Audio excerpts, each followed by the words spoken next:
علیکم ورحمۃ اللہ وبرکاتہ۔ راستے کے آداب۔ حدیث پاک کا مفہوم ہے کہ راستے کے آداب میں سے یہ بھی ہے کہ ایک تو راستے میں جم گھٹا مار کے بیٹھنا نہیں چاہیے، جیسے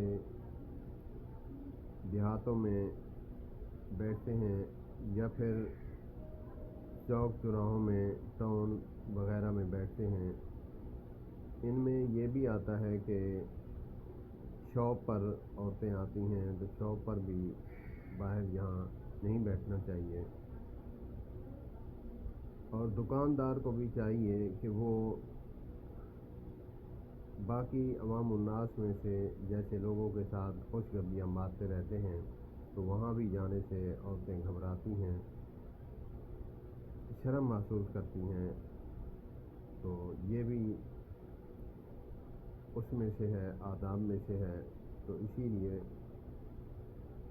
چاہیے کہ دکان میں بھی اکیلا شخص جو خود دکان چلانے والا ہے اسے چاہیے کہ وہ اکیلا ہی بیٹھا ہو۔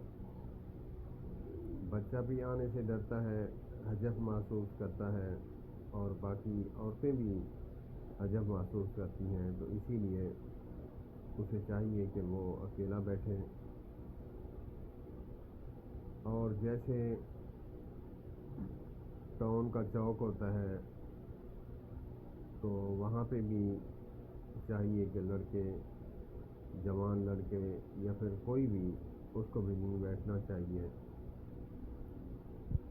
راستے کے آداب میں یہ بھی لکھا ہے کہ راستے میں درمیان میں تھوکنا بھی نہیں چاہیے، بلغم وغیرہ بغلم آتا ہے تو اس کو بھی نہیں تھوکنا چاہیے۔ دیوار کے ساتھ جو ہے اوٹ میں تھوکنا چاہیے، یا پھر ٹاؤنوں میں یا پھر کہیں اور جگہ کوڑا کرکٹ پڑا ہوتا ہے وہاں تھوکنا چاہیے۔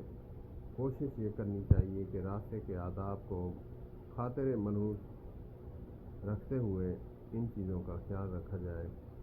اور دیہاتوں میں جو ہے وہ یہی ہے کہ جیسے پک ڈنڈیاں بنی ہوتی ہیں، ہماری سرائیکی زبان میں بنے کہتے ہیں، بنے بنے ہوتے ہیں، وہاں پہ بھی تھوکنا نہیں چاہیے، یا پھر رات کو جاتے ہوئے وہاں قضائے حاجت نہیں کرنی چاہیے۔ اور دوسرا جو ہے راستے میں درخت ہیں، درخت کے نیچے بھی قضائے حاجت کرنے سے منع کیا گیا ہے۔ اللہ پاک ہمیں ان باتوں پر عمل کرنے کی توفیق عطا فرمائے۔ السلام علیکم ورحمۃ اللہ وبرکاتہ۔